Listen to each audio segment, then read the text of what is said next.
YouTube description. So I clicked That's start perfect. stream, and now Joshua will just check if we are getting the sound on YouTube. And if that's the case. Can you just say a few words, please? Oh, yeah, right. So we can check. Rock! Perfect. Rock! Can we hear now? Yeah, it works. Rock! Brilliant. Thank you so much. One question, Mauve, if we're not muted on Discord, do you hear echo? Do you hear yourself when you're speaking? I don't hear an echo. Oh, you don't hear that? That's brilliant. And we don't have to So mute then I ourselves. muted just Oh, that's OBS. wonderful. All right. Then I think we're ready. And if you want, you can start.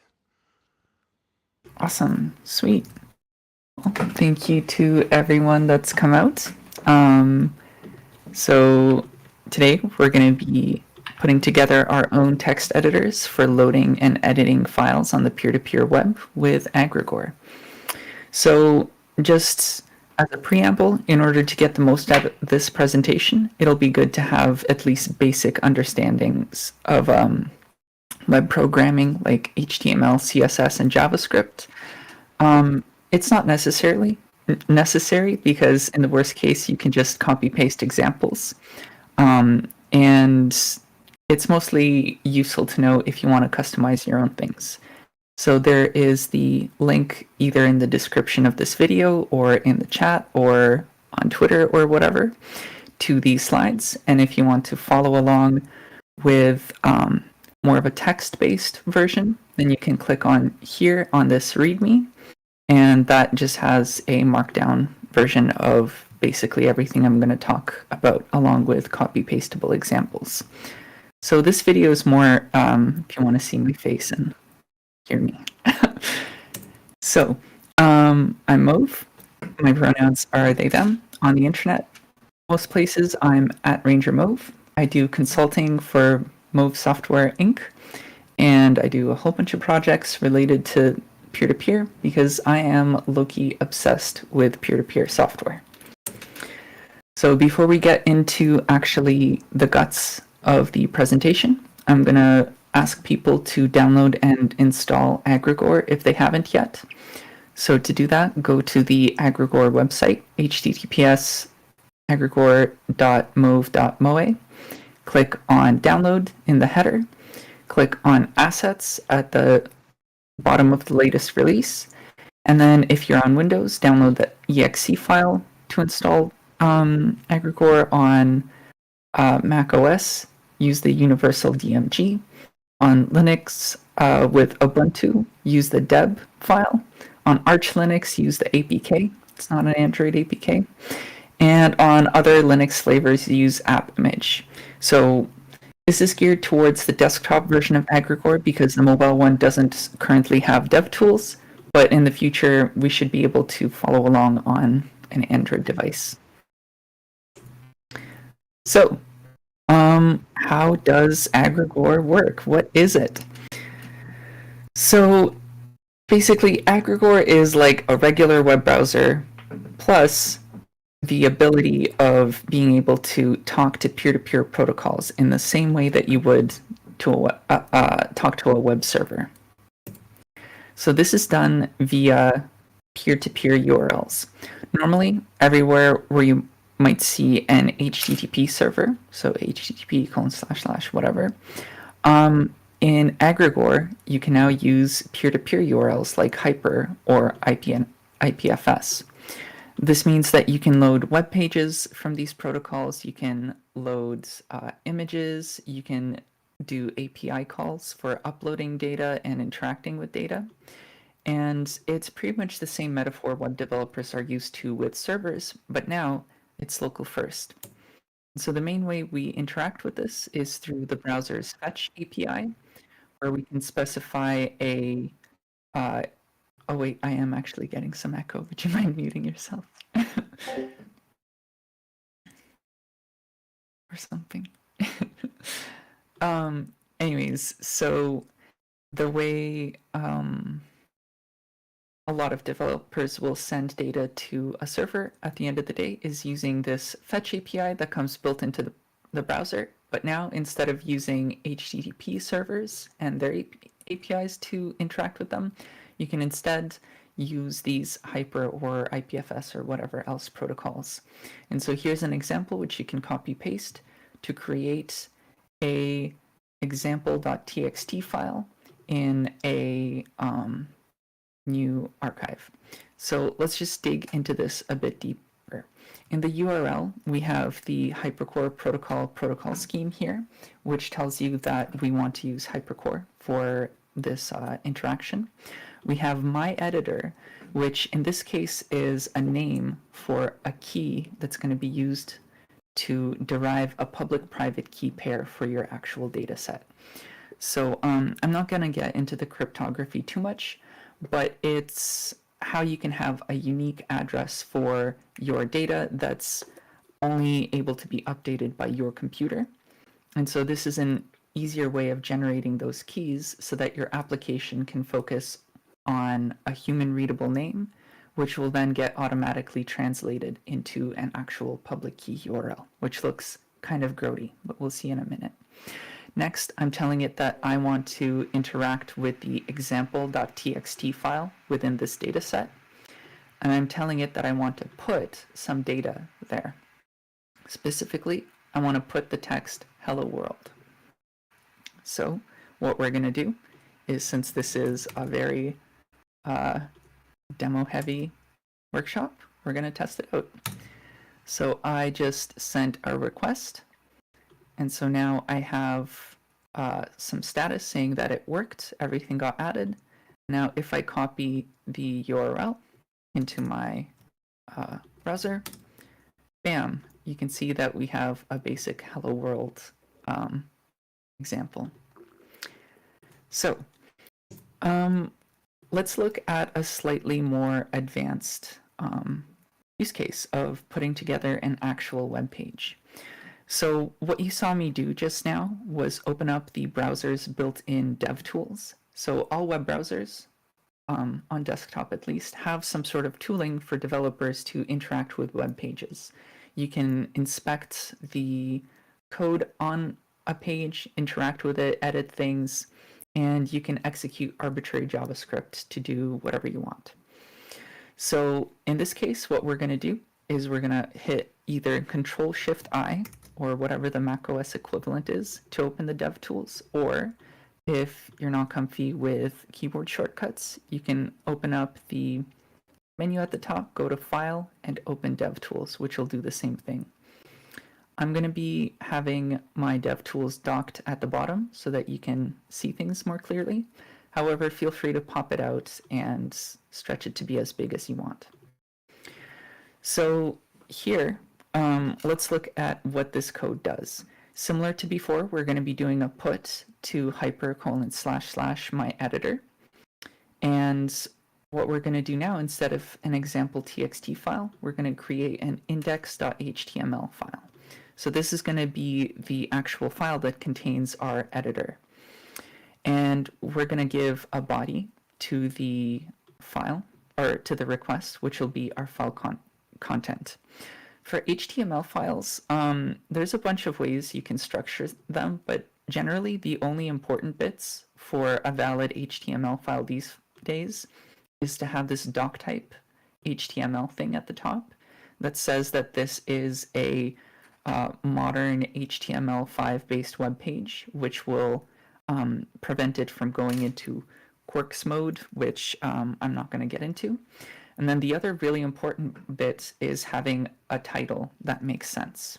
So titles are really useful because it's how users can sort through a bunch of tabs that they have open, or in the case of Agregore, it's useful to quickly search through your history. So if I want to load a peer-to-peer text editor, I'm not really going to remember the public key because it's like 64 characters of like random looking text. However, I might remember what it's called, and I could quickly search it up in the URL bar. So like making a peer-to-peer text editor, and I get this page, which is handy. And next, I'm just going to put some random text saying hello world, and we're going to take the response from this request and we're going to log the result.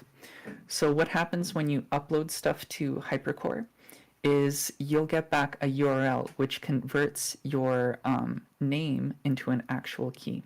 So let's see that in action. We're going to do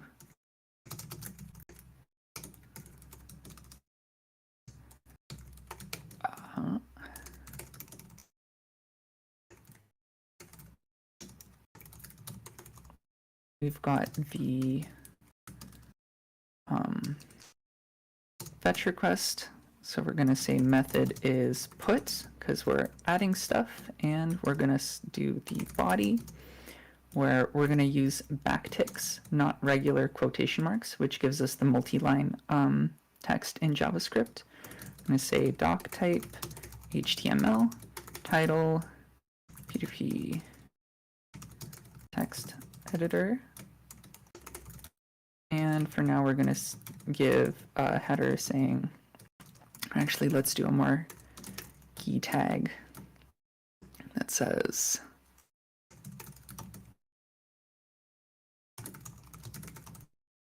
technically this marquee tag I don't think is even like standard anymore, but everything supports it, so I can't stop using it. As well, we're going to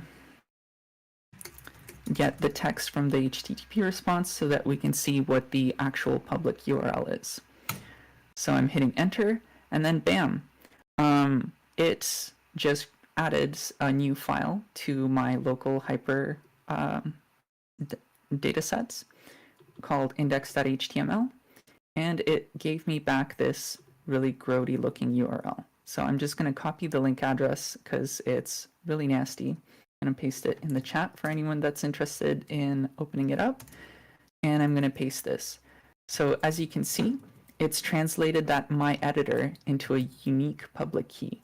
So this public key is going to be different on each person's computer because that name will generate a key that they can write to. So this is one that other people will be able to load, but they won't be able to write to. So if I hit enter, now we have a basic web page. So now we've got kind of like the bare essentials for our editor starting. Cool. So let's go to the next part, which is actually giving some structure to the UI. So in our case, we've got a text editor. So I'm going to assume that, oh shoot, don't mind this form ID equals loader form. That's actually a mistake. Oh, cool.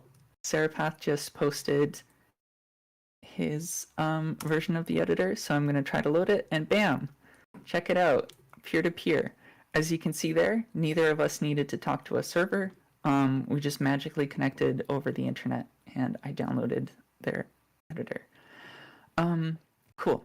So for an editor, we basically need a way to specify what file we're going to load and save, a button to save and load, and also an actual editor where we can put the text that we're editing. So for that, we're going to have this section here for controls. We're going to have an input for the text of the current URL. We're going to have the save button, the load button, and finally, we're going to have a text area for the actual editor content. There's other ways to do the actual text editing bits, but this is kind of the simplest. So notice how here I've given all of the important bits IDs. And this is important because we're going to be using those IDs to reference the elements in the HTML from our JavaScript and from our CSS. So let's go and add those changes. So we're going to hit up in our console so that we can get the last command we entered, and we're going to modify it with the new changes. I'm going to have a section with the ID controls. We're going to have an input. Oh, also note, I'm using like indentation to group my HTML. It's not necessary for the actual spec, but I like to do it for readability.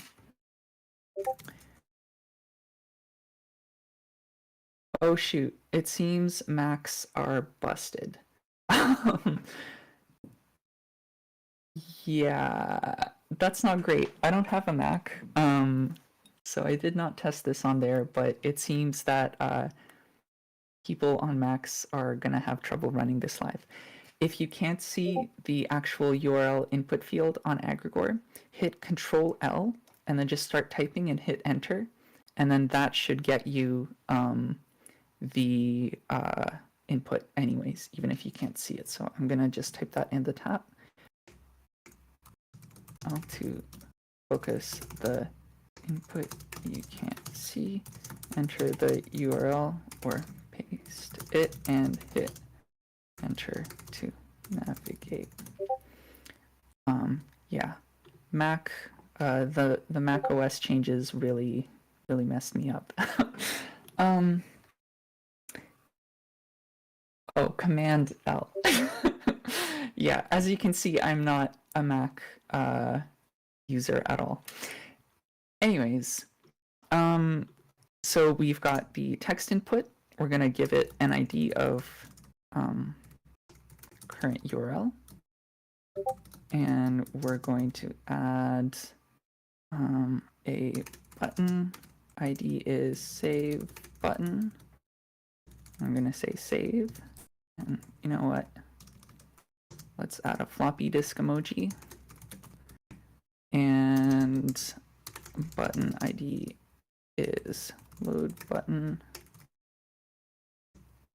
Load, I don't know what a good load emoji is, so let's just have like dancing people. And then we're gonna have the text area editor. Bam. So now if we go back to our if we go back to our actual editor, we now see we've got something that's looking kind of like a user interface. However, it's not very pretty. So we've got like these buttons, the URL input, the text area, but it doesn't look great. So the next thing we're going to do is we're going to look at how to style our UI. So styling stuff on the web uses CSS, and we're going to use a style tag containing the things we want to add. So first of all, we're going to add this cool rule, which will import some Agregore specific styles into a web page. So this comes with some default colors for things, some stuff for the layout so that it looks decent across different resolutions. And what's cool is the color scheme and font is actually customizable for the entire browser. So here I have the default purple and black scheme. However, if you go into the Agregore's config file, you can actually specify your own colors for what you want the primary color and secondary color and backgrounds and all of that look like. So when you import this theme, you kind of like keep your web app consistent with the rest of the browser and any other web apps that are relying on this theme. And this kind of gives an easy way for people to add custom theming to all of the apps they use, which I really enjoy. Next, what we're going to do is, since we want our editor to be full screen, we're going to give the body and HTML tags, which are kind of implicit, a width and a height of 100% so that they fill as much space as possible. We're also going to turn them into Flexbox containers. Flexbox is just an easier CSS tool for doing aligning and arranging of items. So it lets you have pieces fill in, it lets you have elements fill in space rather than having to manually adjust sizing with percentages and all of that. We're also going to say that the flex direction should be column. So then all of the elements in the HTML are going to go from top to bottom. We're also going to say that the editor text area is going to flex 1, which means it'll take as much space as it can along that vertical axis. We're also going to turn that controls section into a flex box, but we're going to say that its flex direction is row. And we're going to say that the URL text input is going to flex one, so it'll stretch to fill in the content. So I'm not going to bother typing all of that out from scratch. What I'm going to do is copy this section, add it just after my title, and hit enter. And so now if I go here again, bam, now we've got something that's looking pretty decent. Obviously, there's a lot of room for improvement, but it's a UI. It is usable and very minimal. So we've got our URL bar, which is fitting in this space here. We've got our save and load buttons. We've got our text area that will grow with the screen. Great. Next, we can start on making it actually usable. The first step we're going to do is make it possible to load content using the Fetch API. So far we've been copy pasting a way to write files to a hard-coded address.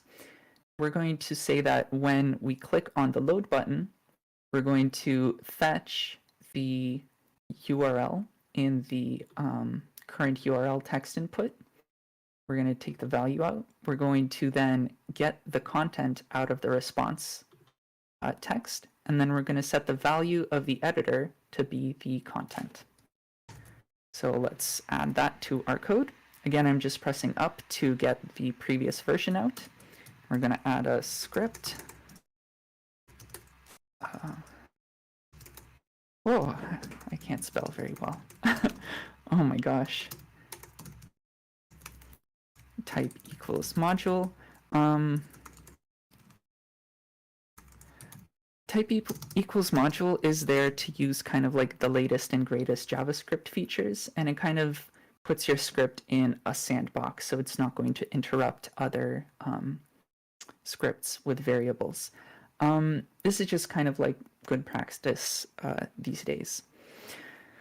So we're again going to add some code. So we're going to say that for the load button, its onClick function should be an async arrow function, where we're going to say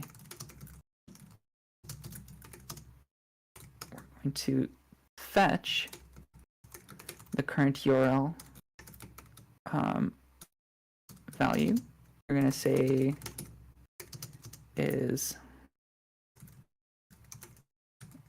the content is going to be the text from that response, and we're going to say editor value equals content. So now the editor's value will be the content. So we're going to save that, and now let's look again. So what I'm going to do is say I'm going to enter a random URL, and I'm going to hit load, and bam, just like that, we have a way to load text into our editor. This is just the homepage for my blog, but you can enter most URLs. There's some websites are really picky about who is and isn't allowed to load from them. Still figuring out how we can just let peer-to-peer stuff safely load arbitrary content, regardless of what a corporation thinks users should be able to do. But yeah, so with just those, 5 lines, we now have a way to load content into our text editor from any arbitrary URL. And what's cool is this works across any of the protocols that Agregore supports. We can load it from HTTP if the cores permits it, or we can load it from Hyper, from IPFS.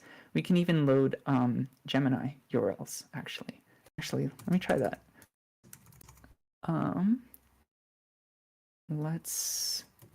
Here's this Gemini URL. Let's try loading a Gemini file. Wow, look at that. Some Gemini code, which we can now save somewhere else.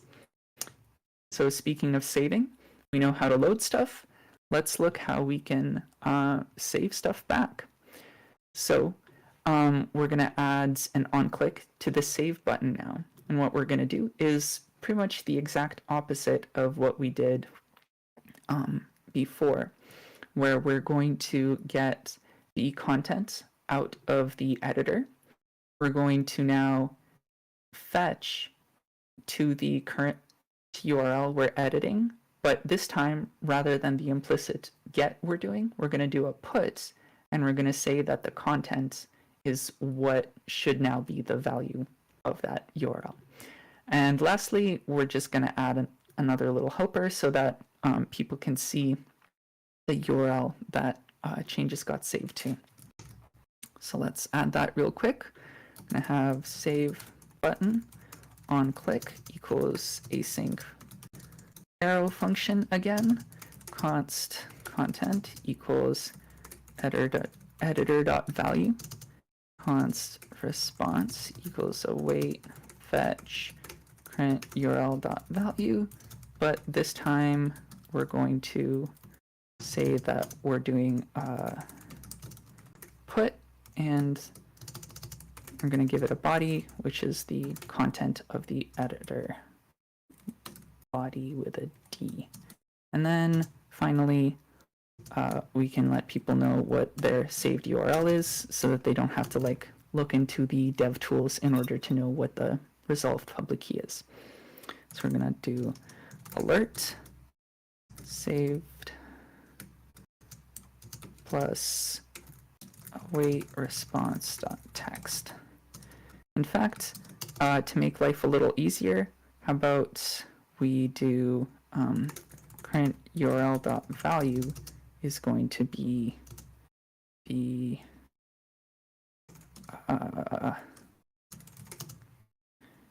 result URL is the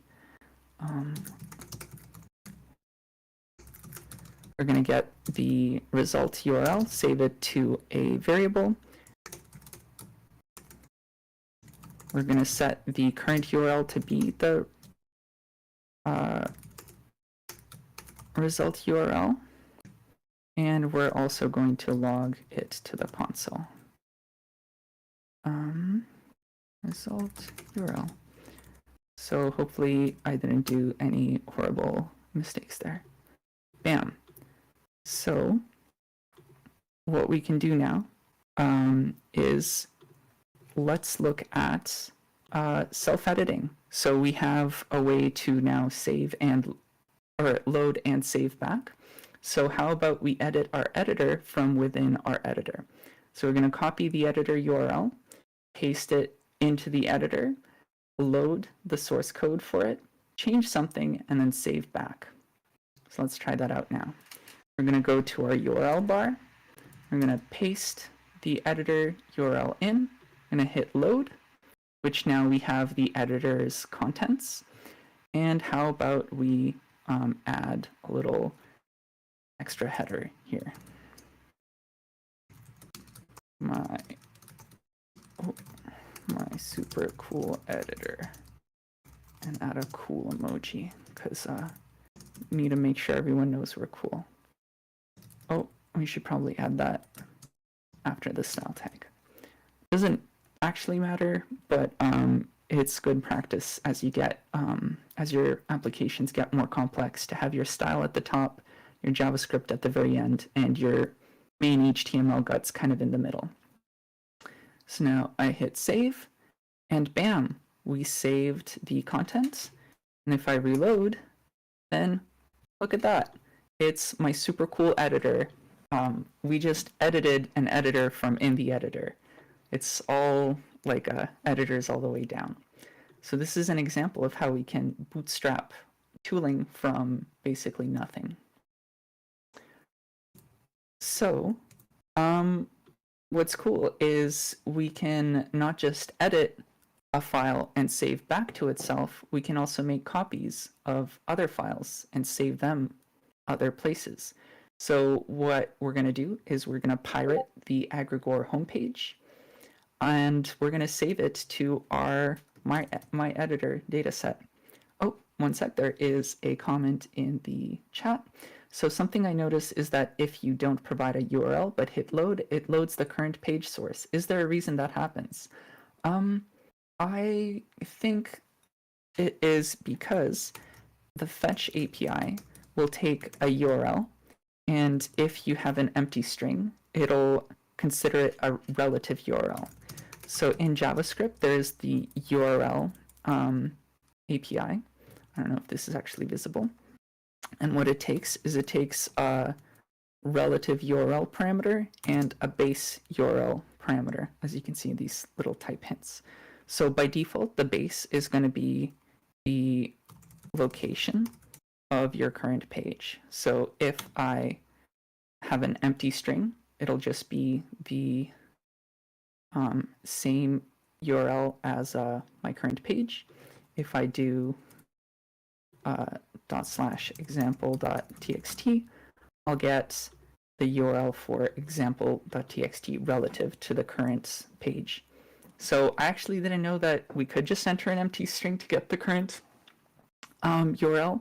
That's cool. Here's a pro tip.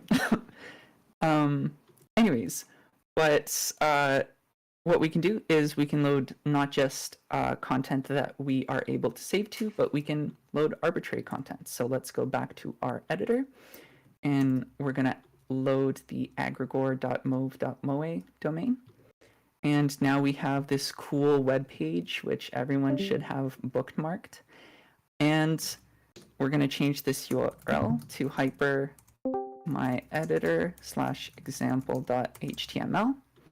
And we're going to hit save. And bam, it just saved to our folder. So in our URL bar, we can change index.html to example.html.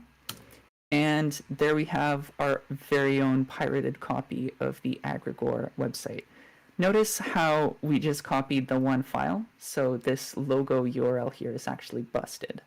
However, you can kind of go from here to, I don't know, do a web crawl entirely client-side and clone whatever you want to wherever you want. But this is how we can actually start editing other people's editors. So for example, Sarpath posted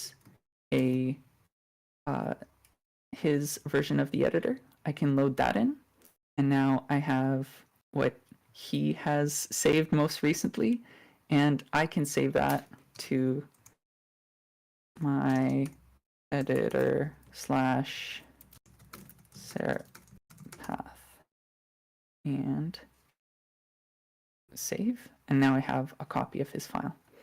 Oh, so in the chat, he's saying, I need help, it's broken. Are you getting any syntax errors? Let's check the code here. Save button, on click, input section. Oh, okay. First off, delete this form, because I messed up on that. I'm gonna update the slides after, but this loader form thing should not be there. My bad. In fact, if you look at the README, then you can just copy paste the section labeled loading content from fetch and just paste that into your editor in order to just kind of get to a good state. So just to be clear, here is the README. If you follow along, we have basically just copy-pastable examples of working versions. So here is the saving changes. Just copy it, paste it into your DevTools, and then it'll get you up to date. But again, what I wanted to showcase here is that we can now start loading content from anywhere and saving it anywhere else that we want, and just kind of start editing the web from within the web. Yeah, and I think that's a really powerful aspect of peer-to-peer web. Since all data is open, you can do whatever you want with it. One last thing we're going to do with the editor is a nice to have, which is making it easier to share edited files with others. So right now we can share a link to the editor, but what if we wanted to share a link to the editor editing a particular page? So we're going to add some code which will onload, try to detect if the current URL has a search parameter called URL. That's the little question mark, whatever bit of the URL. And if it does have one, we're going to take it out. We're going to set the current URL's value to that parameter. And we're going to simulate a click on the load button in order to load the page. So let's quickly add that to our code. So we've got the page parameters, which we're fetching from the search parameters parsed out of our current page's URL. If it has a URL parameter, we're going to take it out, simulate a click. So I'm going to run that. And now let's try specifying that.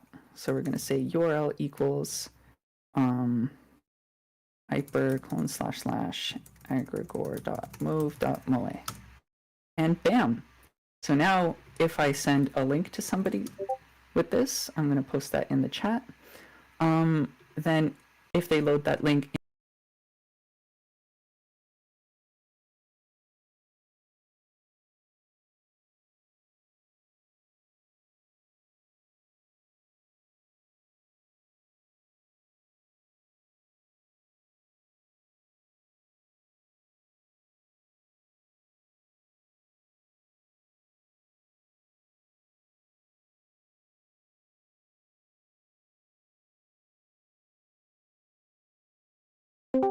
history API, which lets us add to the back and forwards history of the web page without having to actually trigger a reload of the app. So we're going to make this function called track URL, which takes a URL. It will get the current page's URL. It will see if the current page is already set to the URL we're trying to track. If it is, then we're just going to ignore this. We don't need to do the same thing twice.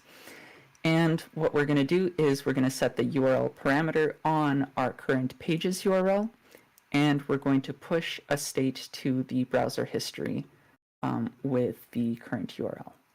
So let's add that bit. We're just going to add it above. And what's next is we are going to actually call that on load and on save. So in the load button, what we're going to do right away is to track that URL that we're about to load. And in the save button, oh no. And in the save button, after we've gotten the response and set the current URL, we're also going to track that result URL. So whenever we save, we're going to save it to our page so we can more easily copy paste stuff. So speaking of copy pasting, I'm just going to copy paste all that because I don't want to type it up. And we're going to replace our existing load button and save button code with this new code that uses track URL. Boop and boop. So now if we go to our web page, we load hyper log.mauve.moe, you can see it's loaded, and if we look at the URL bar, it automatically set that for us. And so now if I refresh, it will automatically load that every time. And so if I paste the link to someone, they'll see it automatically. Similarly, if I try to load my editor /index.html, I try to load my editor, and I try to make save a change, then it will insert that public key URL, and it'll add the public key URL to the URL parameter. So with that in mind, we have what I think is like a pretty well-featured text editor. We can save and load stuff. We have the convenience of sharing the actual editor state with others using links. So now if I'm collaborating with people on some data, I can send people a copy of it, and as well give them the ability to not just load it, but also potentially save it to their own copy more easily. And so with this, we have something that's collaborative and peer-to-peer with just over 60 lines of code. So what are the takeaways? This, I think overall, this editor was very simple to make relative to what you might expect with all of the features on, say, a centralized web app. Because normally you'd need to set up a web server and a database and permissions and authorization and all of this extra stuff just to have that save functionality. As well, sharing data with people is as simple as sharing a link with them. And sharing a link with actual state doesn't require having a server register any extra state. We can just put whatever we want to share in the URL or in the content of the actual data they're trying to load. And what's cool is that even though we have, a usable-ish editor, there's a lot of room for customization. So people could probably imagine how they can use the editor to now split out the CSS and JavaScript into their own files separate from the HTML. You can maybe add a preview iframe beside your text area. You could do, customizations to the editor itself, like maybe download an actual editor like CodeMirror so people can have fancier line endings and autocomplete and whatever other things you want. But at the end of the day, this is all it takes to create a fully local first collaborative applications where this editor will work fully offline if you're not connected to anyone. If you're connected to a local network without internet, you'll be able to share it with people over your local network just by them using a link. I don't know if this will work, but Agregore supports a QR code generator, which I don't think you can see.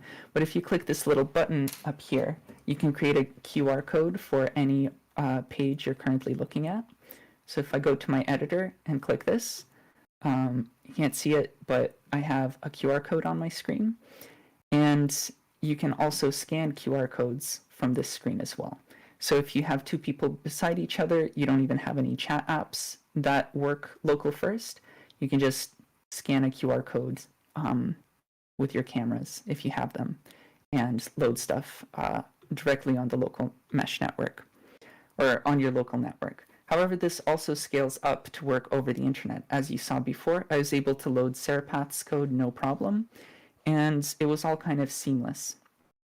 So this text editor is also kind of an example of more stuff that's going to be coming. I'm currently working with some other folks on putting together a bunch more little tutorials, which people will be able to follow along, and a lot more examples where you can get started on having something usable that you can then extend, which will be fully local first, which won't require any extra hosting providers or servers or anything else, which people can just put together. So main thing, I want to thank anyone that is going through this and paying attention. And I hope that this will inspire you to go out and make something of your own. Thank you. Do we have time for questions? I think we have a bit of time. And there is, I think, one question on the chat. And also thank you for the talk. Really, really amazing.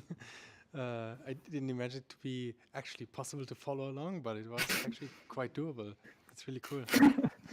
Yeah, cool. Maybe I pass the microphone to someone in the audience so they can ask the question because it's the same as in the chat. Mm-hmm. Yeah, so I posted in chat, but I was wondering if like I haven't checked this out in a while, but I was wondering if like we can read the directory where this hyper page is and host it elsewhere if you wanted to. So yes and no. If you want to just have the raw, sorry, let me just change my video.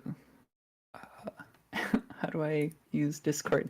Okay, so if you want to just have someone be able to load that web page from a regular HTTP browser, that's not too difficult because you can set up a gateway.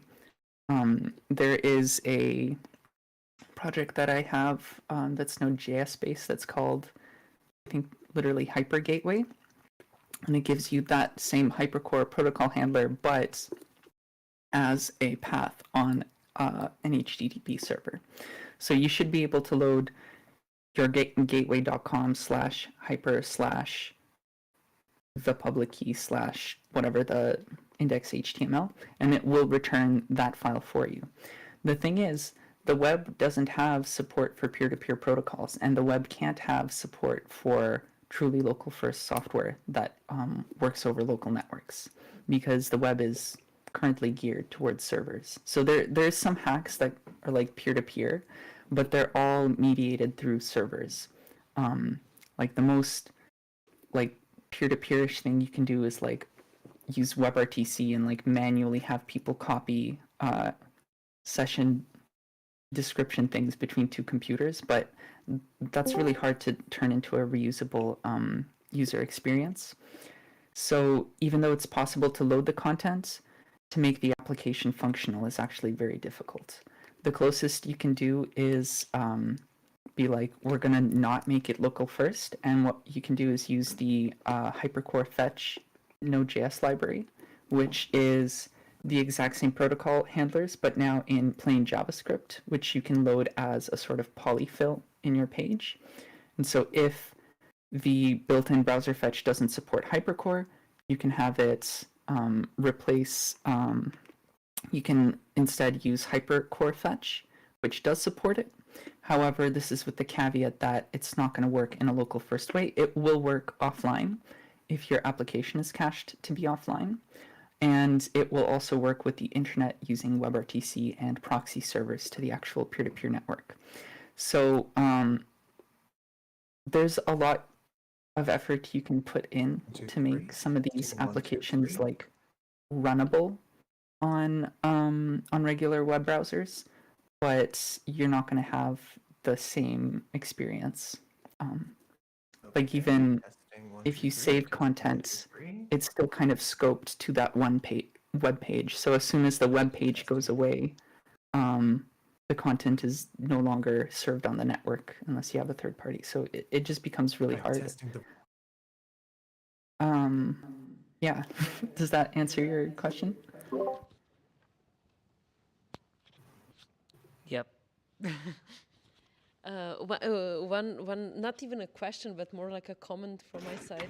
What I find very interesting with this editor is that once I know that Agregore mobile exists, I don't know, the latest was that it doesn't support Hyper yet.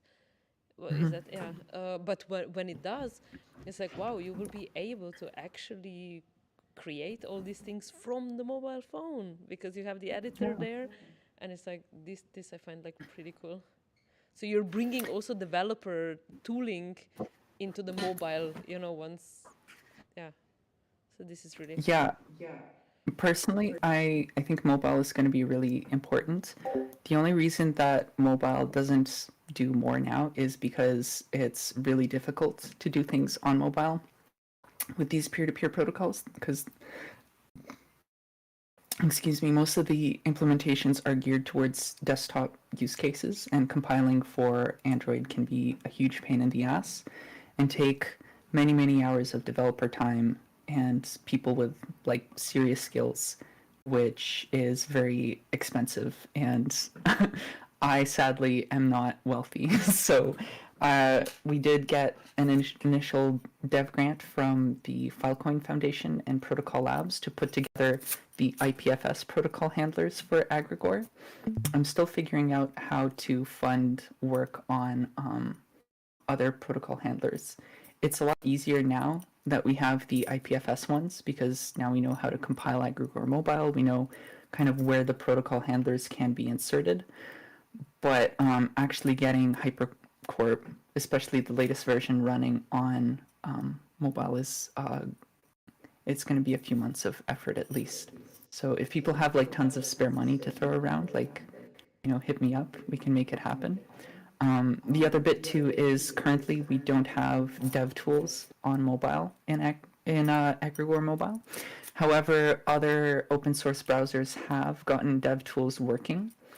So I'm hoping to put together another grant proposal of some sort where we can get those dev tools. So ideally, people will be able to take pretty much the exact same tutorial, maybe like next year, and follow along on their tablet or mobile phone or like Oculus Quest or whatever other Android-based devices are out there, and just like do the same local first peer-to-peer web stuff without needing like an actual desktop computer. I think also mobile is important because a lot of the world is using mobile phones as their interface with the world. And right now, mobile phones are very much like cloud first. And the mobile phone manufacturers are very much pushing cloud, where they want to reduce their capacity so that you'll pay for cloud services and be dependent on like iCloud, Google Cloud, like whatever Microsoft thing is called, and on cloud services and SaaS, because that's just kind of like what everyone's doing. But I don't think it has to be that way. I think we can have devices which are more in the hands of users that can work more locally, more offline, more resilient, more things where, like, hosting a service for my community doesn't need to require having like an actual DevOps team and servers and all of that. It could be just like a shitty little web app that some teenager in my community put together, and it serves a purpose that like a venture capital backed company would not ethically produce for us. Because as soon as you have servers, you have really large costs. You need more expensive developer hours, you need more expensive infrastructure, and you need more pressure on actually extracting money from anyone that uses it. Whereas with local first apps, it's easier, or local first web apps in particular, it's easier to just like slap something together that works, and then you just share it with people that care about it, and you don't have to worry about any upkeep other than maybe breaking changes. Yeah. Absolutely agree with you, and like your work is really inspiring because you make all this happen already. I mean, in the browser, and of course working on bringing it to the mobile. I hope that maybe now with these new projects, SSC and Hole Punch, more kind of things will be figured out with how things will work with Hyper in the mobile. So I don't know, maybe this can help also build Yeah. Agregore mobile further. Okay, hot take. I want to do more BitTorrent stuff because like BitTorrent is actually pretty decent for file sharing and for data sharing. So I'm also hoping to get BitTorrent on mobile because it's also something that a peer-to-peer protocol that some people might already be using.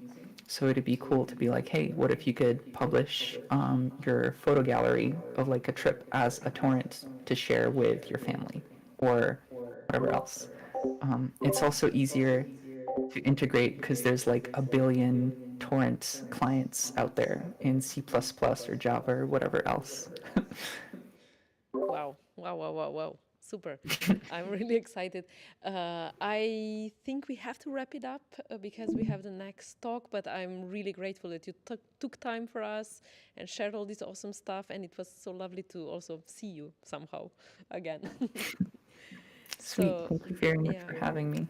Yeah, Good keep one. up good work and hope to talk to you again soon. Thank you. Bye. Bye bye.